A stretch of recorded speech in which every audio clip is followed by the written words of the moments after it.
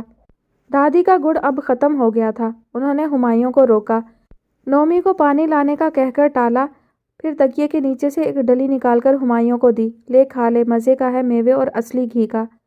ہمایوں نے ڈلی لے لی مگر منہ بنا کر ناز سے بولا، دادی اتنا سا؟ آپ مجھے نظر گزر کا دے رہی ہیں؟ دادی پوپلے منہ سے مسکرائیں۔ ارے نہیں، تیرے لیے ہی رکھا تھا میں نے۔ پھر بھی میں اتنا سا لے کر کیا کروں؟ میرے بھی چھوٹے بھائی ہیں، کیا سوچیں گے وہ کہ میں کتنا خود غرض ہوں؟ نومی کا لفافہ پینٹ کی جیب میں مزید نیچے کیا۔ دادی ہائے ہائے کرتی اٹھی، گھٹنے جو رہ گئے تھے ان کے۔ الماری سے گڑ کی تھیلی نکالی اور ہمایوں کے ہاتھ میں دے دی۔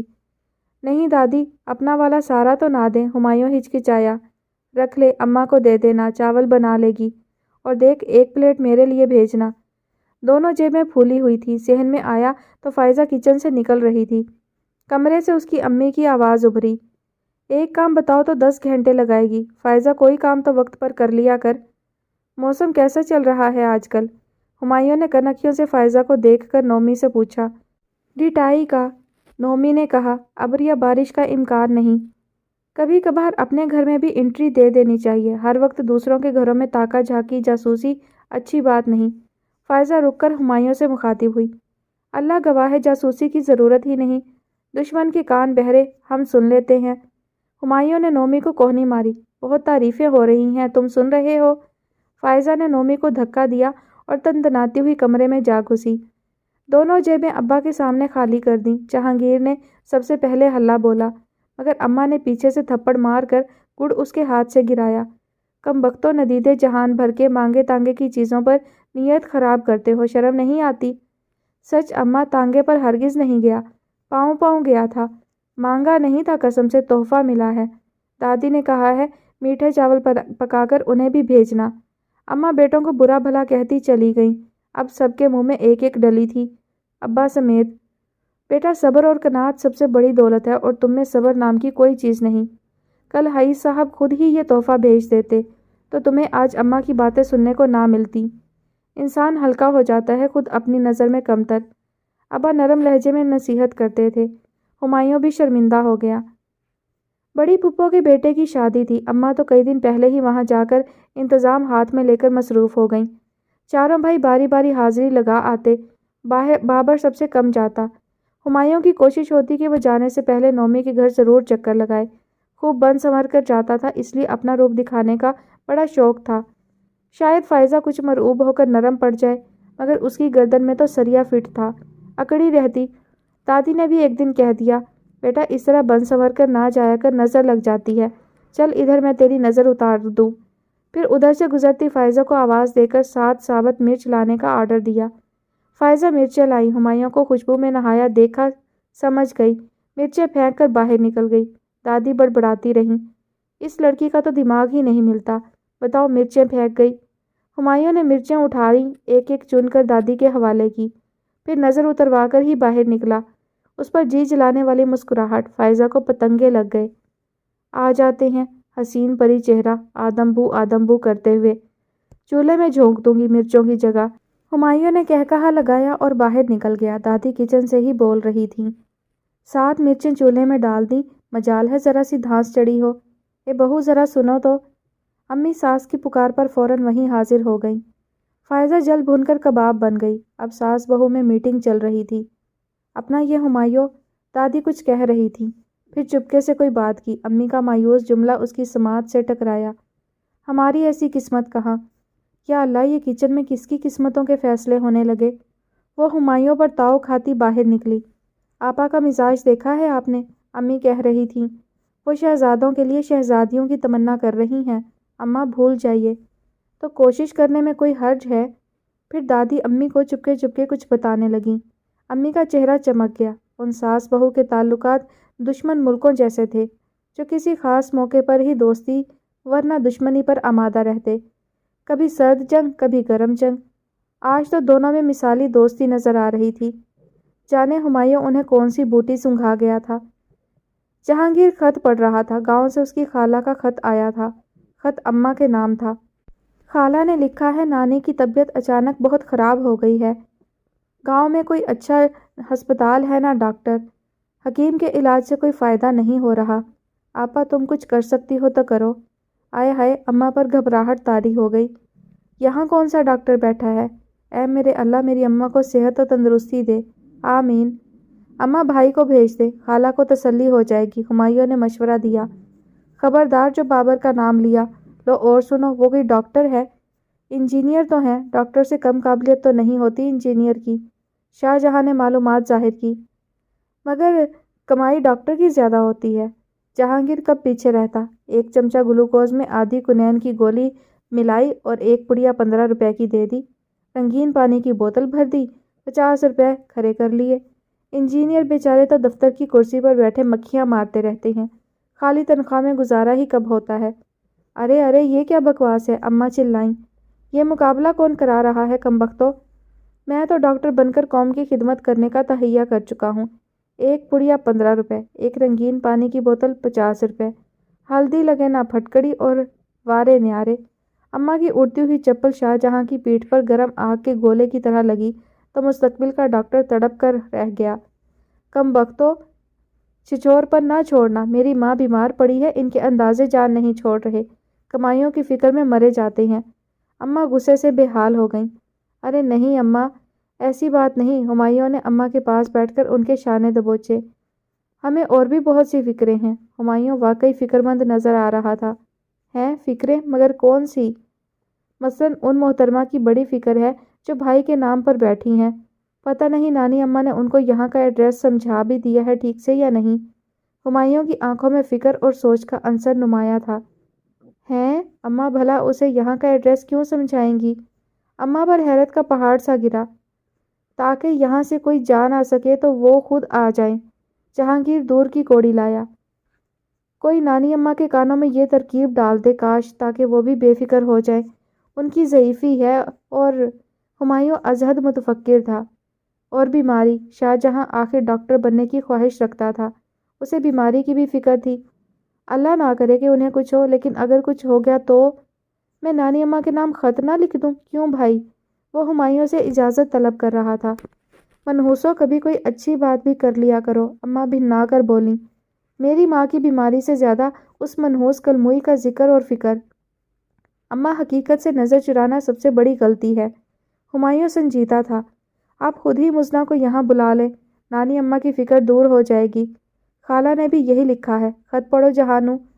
واہ کیا خوب، اسے بلا لوں۔ واہ کیا اچھا مشورہ دیا ہے تمہاری خالہ صاحبہ نے، تاکہ میرے اوپر دباؤ بڑھے۔ سن لو، وہ کالی کلموہی میری پسند نہیں بن سکتی۔ میرا بابر شہزادہ سلیم ہے، اسے حسین لڑکیوں کی کیا کمی؟ اماں کے لہجے میں فخر تھا۔ تو چلیں پھر ڈھونڈتی رہیں ان کے لیے انارکلی یا ملکہ نور جہاں۔ مزنہ سے میں کر لوں گا، نانی اماں کی خاطر، ان کی مشکل آسان ہو۔ ہمایوں کن اکھیوں سے بابر کو دیکھ رہا تھا، جو ایک لمبا بانس لیے اوپر جانے کے لیے صحن میں آیا تھا۔ ٹھٹک کر بات سننے لگا۔ ہمایوں کا جملہ پورا ہوتے ہی وہ غیظ و غضب کی کیفیت میں بانس لے کر اس کی طرف جھپٹا۔ ہمایوں چیخ کر بھاگا۔ آگے ہمایوں، پیچھے بانس۔ بابر غصے میں تھا، جبکہ ہمایوں قہقہے لگا رہا تھا۔ اماں الگ چلا رہی تھی۔ ہمایوں آخر کار ڈائننگ ٹیبل کے نیچے گھس گیا اور سیز فائر چلانے لگا۔ اس نے دونوں ہاتھ ٹیبل کے نیچے سے نکالے ہوئے تھے۔ جہانگیر اور شاہ جہاں جو بابر کو بڑھاوے دے رہے تھے کہے لگانے لگے۔ چوروں کی طرح گردن جھکائے ہمایوں کمرے سے باہر نکلا تو بابر اس کے پیچھے کمر میں بانس چبھائے ہوئے تھا۔ اماں کے پاس آ کر بابر نے ہمایوں سے سنجیدہ لہجے میں کہا، ہاں اب کہو۔ ہمایوں شرمندہ سا کھڑا من کرنے لگا، بس ایسے ہی، نہ میں شہزادہ سلیم ہوں نہ مجھے انارکلی کی تلاش ہے، اس لیے کہ نانی اماں کا سانس اسی میں اٹکا ہوا ہے۔ کوئی فیصلہ تو ہو۔ فیصلہ کرنے کا اختیار تمہیں کس نے دیا ہے، ابا نے یا نانی اماں نے؟ بابر گرجا۔ اماں تل ملا گئیں۔ ارے ابھی تو وہ آئی نہیں ہے تو یہ حال ہے کہ ماں کا نام ہی اختیار سے خارج، اور جب وہ آ جائے گی تب تو یہ گھر نہیں میدان کارزار بن جائے گا۔ غضب خدا کا، بھائی سے برسرے پیکار ہے اس کی خاطر، ماں کی کوئی حیثیت ہی نہیں، فیصلے ہو رہے ہیں۔ اماں نے غصے سے بابر کو دیکھا، وہ شاکی نظروں سے اماں کو دیکھ کر بانس وہیں پھینک کر باہر نکل گیا۔ اماں بے بسی سے پلنگ کی چادر درست کرنے لگی۔ شاہ جہاں بڑبڑایا، لو اب چھت پر اینٹینا کون لگائے گا، بھائی تو گئے، تم دونوں غداروں سے تو میں اب نمٹوں گا۔ ہمایوں خطرناک تیوروں سے ان کی طرف بڑھا۔ دونوں اندر بھاگے۔ اماں سر تھام کر رہ گئیں۔ میں کل اماں کے ساتھ گاؤں جا رہا ہوں، ہمایوں نومی سے کہنے آیا تھا، تم ذرا ہمارے گھر کا خیال رکھنا، کبھی کبھی جھانک لیا کرنا۔ جہانو شاہجے کو بہت تنگ آتا ہے، دیکھ لینا پڑ رہے ہیں کہ لڑ رہے ہیں۔ اور ہاں ابا ویسے تو اپنے سب کام کر لیتے ہیں، مگر یار وہ روٹی بنانی نہیں آتی انہیں، بازار کے نان وہ کھاتے نہیں۔ سالن وغیرہ اماں نے کئی طرح کے پکا کر رکھ دیے ہیں، گرم کر لیں گے۔ فائزہ سے کہنا کہ رات کو چپاتیاں پکا کر بھیج دیا کرے۔ ہاں کیوں نہیں، فکر نہ کریں ہمایوں بھائی۔ نومی ہمایوں کا عاشق زار تھا۔ ہمایوں دادی اور امی کو سلام کر کے دروازے پر گیا تو فائزہ نے صحن میں آ کر کہا، میں کوئی خانسامہ ہوں؟ واہ، نہیں پکاؤں گی روٹی کبھی بھی۔ ساری عمر روٹی نہ تھپوائی ہو تو نام بدل دینا۔ ہمایوں نے پلٹ کر جواب دیا، پھر اسے تل ملاتے سرخ ہوتے دیکھ کر ہنستا ہوا گلی میں آ گیا۔ صبح کی بس سے ماں بیٹے گاؤں کے لیے روانہ ہوئے۔ بس سے اتر کر مدکوک گھوڑے والے پر پرانے سے تانگے میں بیٹھے، جو آگے کم بڑھتا تھا اور ہلتا زیادہ تھا۔ اماں کے انجر پنجر ڈھیلے ہو گئے گاؤں پہنچنے تک، رہ کر تن آسان جو ہو گئی تھی، ورنہ یہی گاؤں ان کا میکہ تھا۔ شادی لاہور میں ہوئی تھی۔ شروع میں تو ہر ماہ میکے آنے کا شوق تھا، لیکن ویسے وہ شہر میں رہنے کی شائق تھیں۔ جب معلوم ہوا کہ شادی کے بعد لاہور رہیں گی تو مارے خوشی کے اچھل پڑیں۔ خالہ بتاتی تھیں کہ آپا نے خوشی میں اپنی شادی پر رقص کیا تھا۔ گاؤں کے آثار شروع ہوتے ہی اماں نے کراہنا اور تانگے والے کو ڈانٹنا شروع کر دیا تھا۔ گھر پہنچ کر سکون کا سانس لیا۔ خالہ ان سے لپٹ گئی، پھر انہوں نے کسی آس پر پیچھے نظر دوڑائی۔ ہمایوں مسکرایا، وہ منہ بنا کر اماں سے الگ ہوئیں، پھر حیران ہو کر پوچھنے لگیں، بابر نہیں آیا؟ اور اماں دوپٹے سے آنسو پونچھتی ہوئی بولیں، اماں کے پاس چلو۔ کچے صحن کے دوسری جانب پختہ کچن میں کھڑی مزنہ کی آنکھوں کی جوت مدھم پڑ گئی۔ شاید وہ بھی بابر کی ہی منتظر تھی۔ بیچارہ ہمایوں اپنے اس مایوسانہ استقبال پر سٹپٹا گیا۔ خالہ کے بیٹے، گھر کی پرانی بوا، سب کی زبان پر بابر نہیں آئے، گویا کہنا تھا کہ پھر یہ فالتو فضول سا لڑکا کیوں آیا ہے۔ اپنی ناقدری پر جھلایا ہوا ہمایوں دھم دھم کرتا کچن میں جا پہنچا۔ مزنہ دوپٹے سے آنکھیں رگڑ رہی تھی۔ میں کیا بہت خوفناک ہوں؟ دیکھ کر رونے لگیں۔ آپ یہاں کیوں آ گئے؟ دھواں ہے، چولہا بجھا ہوا تھا۔ دھواں تمہاری آنکھوں میں بھر گیا ہے۔ ویسے کیا یہاں سلام کا رواج نہیں؟ سلام؟ اس نے جھینک کر ماتھے پر ہاتھ رکھا۔ جیو جیو، بوڑ سہاگن ہو، دودھو نہاؤ، پوتوں پھلو۔ اور کون سی دعا ہوتی ہے آگے خالہ؟ اس نے مڑ کر خالہ سے پوچھا جو ابھی کچن میں آئی تھیں۔ خالہ مسکرائیں، بس اتنی کافی ہے۔ مزنہ چائے بنا لو، آپا بہت تھک گئی ہیں۔ کھانا تو تیار ہے مگر آپا پہلے چائے کا کہہ رہی ہیں۔ اور ہمایوں، اماں تمہیں بلا رہی ہیں۔ ہمایوں کے ہاتھ سے وہ دیگچی کھنن کھنن کرتی نیچے گری جو وہ چائے کے پانی کے لیے مزنہ کو دینے والا تھا۔ مجھے کیوں بلا رہی ہیں؟ کہیں وہ مجھے بابر بھائی تو نہیں سمجھ رہی؟ اس کی آنکھیں کچھ زیادہ ہی پھیل گئیں۔ خالہ انہیں سمجھائیں، بابر بھائی تو مجھے پھاڑ کھائیں گے، میری زندگی اتنی فالتو نہیں ہے۔ چل مسخرے، خالہ ہنسی، مجھے تیری سب باتوں اور شرارتوں کا پتہ ہے۔ یعنی کہ ذکر میرا مجھ سے پہلے اس محفل میں؟ ہاں تو بابر جب بھی آتا ہے زیادہ قصے تمہارے سناتا ہے۔ ہمایوں سر پر ہاتھ رکھ کر زمین پر بیٹھتا چلا گیا۔ پھر اس نے پھپھو کر کے حلق سے سانس خارج کی۔ بابر آتا ہے؟ وہ اسی جملے پر اٹک گیا تھا۔ تمہیں نہیں پتا؟ خالہ حیران ہو گئی۔ ہر 2 مہینے کے بعد آتا ہے۔ اچھا بچو جی، سمجھ لوں گا۔ دوروں کے بہانے۔ اماں نانی سے لپٹی ہوئی تھیں۔ نانی نے ہمایوں کو دیکھتے ہی بے مثال پھرتی سے اماں کا بازو ہٹایا اور اپنے سوکھے بازو اس کی طرف پھیلا دیے۔ ہمایوں دنگ رہ گیا، پھر ان کے بازوؤں میں سما گیا۔ لبے مرگ نانی کے لبوں پر اس کے لیے جو خوش قسمتی، زندگی، عمر اور ترقی کی دعائیں تھیں، ان کو سن کر وہ بے ہوش ہونے لگا۔ ارے کہیں یہ میری قربانی تو نہیں دی جا رہی؟ مار ڈالے گا شہزادہ سلیم مجھے۔ میں شیر افغن نہیں بن سکتا، باپ رے۔ اب نانی اس کے سلیقے سے جمائے بالوں کو بگاڑنے کے در پہ تھی۔ تیرا یہ والا بیٹا تو مجھے سب سے پیارا لگتا ہے۔ ان کے منہ سے یہ الفاظ اس کے حواس پر بم کی طرح گرے۔ وہ ان کے بازو ہٹا کر تیزی سے باہر نکلا۔ خالہ اور مزنہ کو پکارنے سے پہلے اس کی حیران نظروں نے دروازے سے چند باریش حضرات کو اندر آتے اور خالہ کے ساتھ نانی کے کمرے میں جاتے دیکھا۔ وہ مزنہ کی جانب مڑا، جو کچن کے دروازے پر ایستادہ تھی۔ اے لڑکی سنو، بڑے روکھے لہجے میں پکارا۔ اگر مجھ سے کسی قربانی کی درخواست کی گئی تو یاد رکھنا، سر پر پیر رکھ کر بھاگ جاؤں گا۔ مجھ سے مروت کی امید نہ رکھنا۔ مزنہ مسکرائی اور کچن میں گڑاب ہو گئی۔ وہ سر اور گدی سے ہلاتا وہیں کھڑا رہ گیا۔ نہ جانے یہ مولوی لوگ اندر کیا سازش کر رہے ہوں گے۔ اور جب خالہ نے اسے بلایا تو وہ اچھل پڑا۔ پھر اسے یاد آیا، میں مرد ہوں، ڈرنے کی کیا بات ہے، اور بلا جھجک اندر پہنچا۔ خیر گزری ان میں ایک خالو صاحب تھے، دوسرے حکیم صاحب، تیسرے کسی عجیب پیچیدہ رشتے سے نانا ہوتے تھے۔ خطرہ ٹلا۔ کھانا بے حد لذیذ تھا۔ وہ سب فکر بھلا کر ذوق و شوق سے مصروف ہو گیا۔ مزنہ جاؤ بیٹا، تم نہا لو، کپڑے میں نے پلنگ پر رکھ دیے ہیں۔ ہمایوں تم بھی کپڑے بدل لو، خالہ کہہ رہی تھی۔ ہمایوں نے لاپرواہی سے اپنے کپڑوں پر نظر ڈالی۔ ٹھیک ہی ہیں، یہاں کون ہے دیکھنے والا؟ پھر بھی سفر میں استری خراب ہو جاتی ہے، خالہ دبی زبان سے بولیں۔ اسی وقت اندر کمرے سے اماں کی آواز آئی۔ اماں آپ کمال کرتی ہیں، میں یہاں اس لیے تو نہیں آئی تھی، نہ میرا میاں موجود۔ ارے کیا ہتھیلی پر سرسوں؟ ہمایوں کے کان کھڑے ہوئے۔ خالہ کو دیکھا، وہ نظر چرا گئیں۔ خالہ یہ اماں کیا کہہ رہی ہیں؟ وہ کچھ نہیں، دراصل آج ہم نے مزنہ کے نکاح کے لیے۔ ہمایوں کھانے کا ذائقہ بھول بھال کر کھڑا ہو گیا۔ تم کھانا تو کھا لو اچھی طرح۔ خالہ پریشان ہو گئی، مگر اس سے اب نہ بیٹھا جا رہا تھا نہ کھڑا ہوا جا رہا تھا۔ وہ صحن میں چکر لگانے لگا۔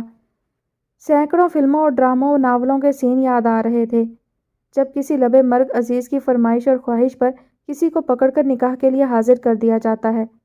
وہ خونخوار نظروں سے اس بند کمرے کو گھورتا جا رہا تھا جہاں مزنہ بند ہو گئی تھی۔ پھر دیکھتے ہی دیکھتے صحن زرق برق لباس والی لڑکیوں سے بھرنے لگا۔ یہ اتنے چمکیلے کپڑے کیوں پہنے ہیں تم لوگوں نے؟ اس نے ایک لڑکی سے پوچھ ہی لیا۔ آپ کو نہیں پتا؟ لڑکی نے ترہم آمیز نظر سے اسے دیکھا۔ آج مزنہ آپا کا نکاح ہے۔ اچھا، مگر کس سے؟ وہ اسے گھورتی ہوئی چلی گئی۔ نکاح تو مسجد میں ہوگا، گراؤنڈ میں دیگیں پک رہی ہیں، کسی اور نے اطلاع دی۔ میں مسجد میں جاؤں گا ہی نہیں، ادھر ادھر ٹل جاؤں گا۔ اس نے طے کیا اور پلنگ پر لیٹ گیا۔ تھکن سے نیند آ گئی۔ سوتے ہوئے خواب میں اس نے ایک قاضی صاحب کو اپنے اوپر حملہ آور ہوتے دیکھا۔ اچھل کر اٹھ بیٹھا۔ پورا صحن اجنبی چہروں، نت نئے لوگوں سے بھر چکا تھا۔ سورج اب نیچے جا چکا تھا اور ہلکی سی روشنی تھی۔ پھر اس نے ابا کو دروازے سے اندر آتے دیکھا تو ڈر گیا۔ یہ کیا کرنے آئے ہیں؟ نانی اللہ کو پیاری تو نہیں ہو گئی؟ کہیں گاؤں میں یہ رواج تو نہیں کہ مرنے والے کے گھر زرق برق لباس پہن کر؟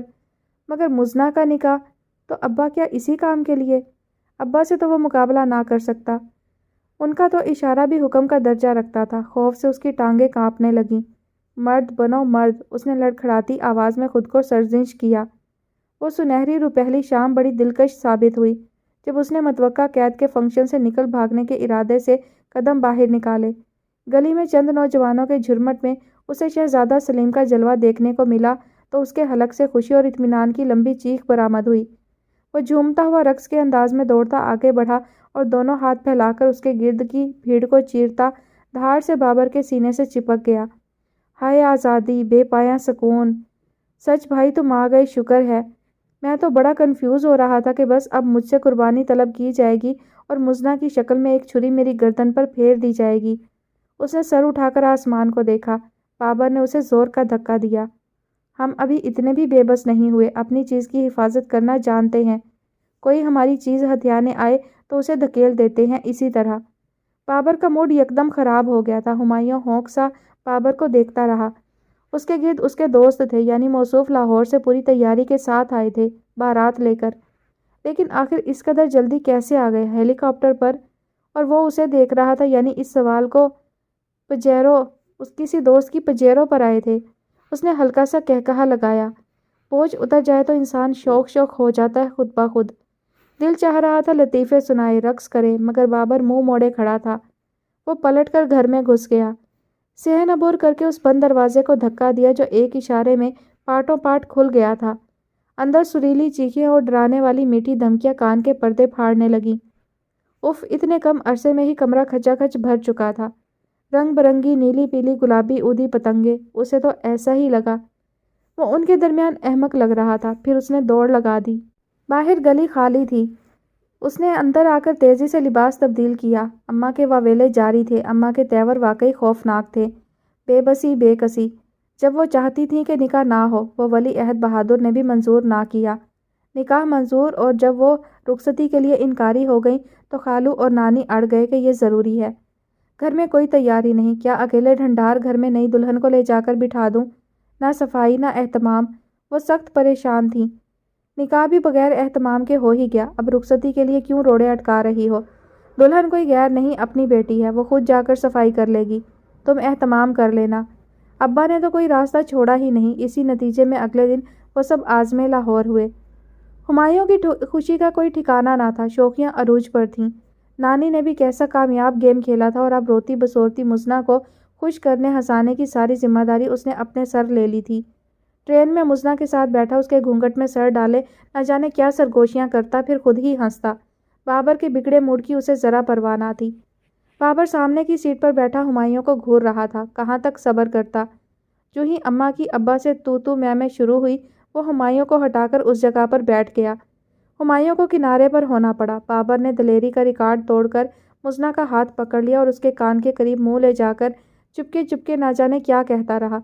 پیسنجر ٹرین آرام سے کھڑکھڑاتی دھڑدھڑاتی رواں تھی۔ اسٹیشن پر کوئی استقبال کے لیے نہ آیا، کسی کو خبر ہی نہ تھی، مگر گھر میں خاصی رونق تھی، رشتہ دار محلے والے استقبال کو موجود۔ اماں کی حیرت سے آنکھیں پھٹی کی پھٹی رہ گئیں۔ جہانگیر اور شاہ جہاں باقاعدہ چھلانگیں لگا رہے تھے۔ انہوں نے اوپر کے کمرے کو حجرہ عروسی بنانے میں کوئی کسر نہیں چھوڑی۔ فائزہ، سائمہ اور فضا کو بلا کر گھر کی صفائی کروائی، اندر سے برتن نکلوائے، غرض یہ کہ کہیں کوئی کمی نہ تھی۔ حئی صاحب یعنی نومی فائزہ کے والد نے دیگیں پکوا لی تھی۔ اماں کا سر چکرایا، وہ اندر جا کر لیٹ گئیں۔ ہمایوں کے ابا نے جانے سے پہلے سب کو ہدایات بذریعہ فون دے دی تھیں۔ ان کی بھتیجیاں، بھانجیاں، بہویں سب آ گئی تھیں۔ اماں کو شکست کا احساس کھائے جا رہا تھا۔ ہمایوں نے مزنہ کے پاس آ کر چپکے سے فائزہ کی طرف اشارہ کر کے کہا، یہ فائزہ ہے، ہمارے گھر نہیں آتی، کہتی ہے کہ یہ شہزادوں کا محل ہے، میری جیسی کنیز کا یہاں کیا کام؟ اب آیا کرے گی، مزنہ شوخی سے بولی۔ میں جو آ گئی ہوں۔ بابر نے نہ جانے کیا کہہ دیا تھا کہ مزنہ بڑی پر اعتماد ہو گئی تھی۔ ٹرین کا وہ سفر اس کے خوف کو ختم کرنے میں کامیاب رہا۔ فائزہ ان کے گھر بہت ہی کم آتی تھی، بلکہ محلے کی ساری لڑکیاں ان کے گھر آتے ہوئے گھبراتی تھیں۔ اس وقت تو بابر کی آنن فانن شادی، دلہن کی آمد اور جہانگیر شاہ جہاں کے اصرار پر سب لڑکیاں آ گئی تھیں۔ دلہن دیکھنے کا شوق تو سب کو ہوتا ہے، مگر بابر کی دلہن کو خاص نظر سے دیکھنا تھا۔ اماں اس قدر شہزادوں کا ذکر کرتی اور کوئی لڑکی ان کی نظر میں سماتی ہی کہاں تھی۔ لیکن مزنہ کو دیکھ کر سب حیران تھیں۔ وہ کوئی خاص حسین تو نہ تھی، یقیناً اس میں بابر کی پسند کا دخل تھا۔ اماں کے موڈ سے بھی اندازہ ہو رہا تھا کہ وہ ان کی پسندیدہ بہو نہ تھی، گو کہ سگی بھتیجی تھی۔ سب کی توقع پر پانی پھر گیا تھا۔ ولیمہ بھی ہوٹل میں بڑی دھوم دھام سے ہوا۔ مزنہ کو بابر کی چچا زاد بہنوں نے کسی ماہر بیوٹیشین کے حوالے کر دیا تھا۔ وہ ولیمے کے دن پہچانی نہیں جا رہی تھی۔ رشتہ دار خواتین بھی بابر کو مبارکباد دے رہی تھیں کہ جیسی حسین بہو اس گھر کے لیے ہونا چاہیے تھی، ویسی ہی ڈھونڈ لائی ہماری چچی۔ آخر ہماری چچی کی بھتیجی ہے بھائی، اور ہماری چچی تو ہمیشہ سے رونق محفل ہیں۔ آج بھی جس کے گھر چلی جائیں وہ گھر چمک اٹھتا ہے۔ جناب ممانی سدا بہار ہیں، پھوپھی زاد بہن نے داد دی۔ اماں تعریف سن کر خوش تھیں، مگر انہیں اپنے شوہر پر غصہ بھی آ رہا تھا۔ چپکے نہ جانے کہاں سے کس طرح بہو کے لباس اور زیورات کا انتظام کر لیا تھا انہوں نے۔ دراصل ولیمہ بھی اسی لیے ایک ہفتے بعد کا رکھا گیا تھا تاکہ سب تیاری مکمل ہو جائے۔ بابر کی چچا زاد، پھوپھی زاد بہنیں بہت کارآمد ثابت ہوئیں۔ اماں نے جواب طلبی کی تو ابا نے کہہ دیا، میرے بیٹے کی شادی کیا روکھی پھیکی ہوتی؟ اس کی خوشی کی خاطر اب تم بھی خود کو بدل لو اور بہو تمہاری بھتیجی ہے، اسے بیٹی سمجھو۔ بابر کی خاطر ناراضگی ختم کر دو، سب خوش ہیں۔ بابر تمہاری وجہ سے فکر مند ہے۔ اپنے بچوں کی خوشی کا احساس ہم نہیں کریں گے تو دوسروں کو کیا پرواہ۔ ابا کہا کرتے تھے میرے بیٹے بہت لائق سعادت مند ہیں، مگر ان کے لہجے میں نیاز مندی اور خدا کے لیے احسان مندی، شکر گزاری کا تاثر ہوتا۔ اماں فخریہ بیٹوں کے اوصاف بیان کرتی، لیکن یہاں ان کو ایک دھچکا سا لگا۔ بابر سے انہیں یہ امید نہ تھی کہ وہ ان کی مرضی کے خلاف کوئی کام کر سکے گا، وہ بھی شادی جیسا اہم فعل۔ ان کے خفگی کے انداز دیکھ کر بابر تو متفکر تھا ہی، مزنہ خاصی خوف زدہ رہتی۔ ہمایوں کے دلاسے، چھوٹے دیوروں کا ہنسی مذاق، بابر کی یقین دہانی، سب ایک طرف اور پھپھو کی ناراضگی ایک طرف۔ پہلے دن صبح وہ نیچے آئی۔ بابر نے کہا تھا یہ پہلے تمہاری پھپھو کا گھر ہے، شرمانے گھبرانے کی کیا ضرورت ہے، جاؤ اماں کو سلام کرو، دعائیں لو۔ وہ بڑے اعتماد کے ساتھ آئی تھی۔ ہمایوں دیکھتے ہی لپکتا آیا، اماں کے پاس لے گیا۔ اماں یہ بھابھی دلہن سلام کرنے آئی ہیں۔ اچھا، اماں نے بے تاثر لہجے میں کہہ کر رخ موڑ لیا اور تکیے کے نیچے سے بٹوا نکالا۔ اس میں سونف چھالیاں تھی۔ بیٹھو بھابھی۔ ہمایوں نے مزنہ کو اماں کے پاس بیٹھنے کا اشارہ کیا۔ ابھی اماں بٹوے سے اشرفیاں برآمد کریں گی، منہ دکھائی سلامی وغیرہ کے لیے۔ دیکھو تمہیں کیا کچھ ملتا ہے، میری دلہن کے لیے تو کچھ بچے گا نہیں، یقین ہے۔ وہ مزنہ کی جانب متوجہ تھا کہ اماں کی جانب سے پیٹھ پر تو ہتھڑ رسید ہوا، یہ ملے گا کہہ کر وہ پھر بٹوے کی جانب متوجہ ہو گئی، بالکل اس میں کھو گئی۔ ہمایوں اشارے سے مزنہ کو اٹھا لے گیا۔ گھر میں چچا زاد بہنیں موجود تھیں، ناشتہ تیار تھا، ہنسی خوشی سب مصروف ہو گئے۔ مزنہ کی بھوک بالکل اڑ گئی۔ پھپھو کا رویہ دل شکن تھا، اس کی پلکیں بھیگ گئی۔ بعد میں بھی پھپھو نے سرد مہری اور بیزاری کا اظہار کیا، اسے کوئی کام نہ کرنے دیتی۔ میں کر لوں گی، مجھے عادت ہے کہہ کر اسے مایوس کر دیتی، مگر بابر اور ہمایوں ہمت بندھاتے، ہر تسلی دلاسا جھوٹا لگتا۔ پھر بابر کی خالہ اسے لینے آ گئی، وہ بابر سے ناراض تھیں۔ اماں مزنہ کو بہت یاد کر رہی ہیں، تم سے اتنا نہ ہوا کہ اسے اماں سے ملوانے لے آتے، اماں نے اسے پالا ہے، انہیں اتنی فکر رہتی ہے۔ خالہ بابر سے شکوہ کرنے لگیں۔ فکر کی کیا بات ہے، اماں ناراض ہو گئیں۔ اللہ نہ کرے یہاں اس پر ظلم تو نہیں ہو رہے، اور بھئی جب بیاہ دیا تو پھر یاد کرنے کا کیا مطلب، جب بابر کو چھٹی ہوگی تو لے جائے گا۔ آپا آپ کی کوئی بیٹی نہیں ہے، اس لیے آپ کو اس کا اندازہ نہیں کہ بیٹی کو بیاہنے کے بعد اس سے ملنے کی، اس کی خوشیوں کی تڑپ کیسے بڑھ جاتی ہے۔ تو کیا وہ یہاں خوش نہیں؟ لو یہ نئی خبر ہے، پہلے خود ہی ڈرامہ کر کے مجھے بلایا، ساتھ ہی میرے میاں اور بیٹے کو بلوا لیا، میرے چاند سے بیٹے سے اپنی کالی کلوتی پوتی کو بیاہ دیا، کیسا دباؤ ڈلوایا میرے اوپر، ہائے میں کتنی بے بس تھی۔ آپا چاند میں گرہن بھی لگ جاتا ہے، خالہ ہنس کر بولی۔ سوچ لیں قسمت میں نہ ہوتا تو کیسے سب ممکن ہوتا۔ فرض کریں بھائی صاحب اور بابر نہ پہنچ پاتے تو ہمایوں جو موجود تھا، اماں کو بس پوتی کا گھر بسانا تھا۔ اماں سخت خفا تھیں۔ توبہ توبہ، ہمایوں نے گال پیٹ پیٹ کر سرخ کر لیے۔ دیوار میں چنوانے کا سارا انتظام۔ فائزہ دوستی کے معاملے میں بڑی محتاط تھی، اسکول میں بھی اس کی بس 2-3 لڑکیوں سے ہی دوستی تھی، البتہ محلے کی سب لڑکیاں دوست تھیں۔ اس کی بڑی بہن مائدہ دوستیوں کے معاملے میں بڑی فراخ دل تھی، ان گنت لڑکیاں اس کی دوست تھیں، لیکن امی کو دوستوں کا گھر بلانا یا ان کے گھر جانا پسند نہ تھا، انہیں زمانے پر اعتبار نہ تھا، وہ اصولوں کے معاملے میں خاصی سخت تھیں۔ اسی لیے مائدہ کا غیروں میں رشتہ کر کے انہوں نے تلخ تجربے کے باوجود فائزہ کے لیے بھی چچا کے بیٹے کا رشتہ منظور نہ کیا۔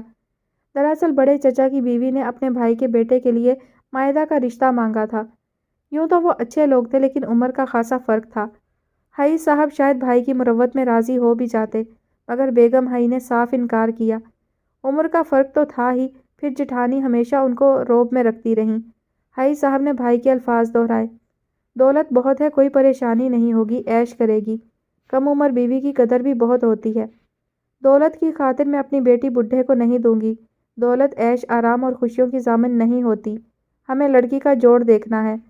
صاف انکار سن کر جٹھانی تو آگ بگولا ہو گئیں، بلکہ بڑے بھائی نے بھی برا مانا، نہ صرف حئی صاحب سے قطع تعلق کر لیا بلکہ ہر جگہ ان کا مذاق اڑایا، اور یہ کہ دیکھنا ہے انہیں کون سا شہزادہ ملتا ہے، اعلیٰ و عرفہ داماد۔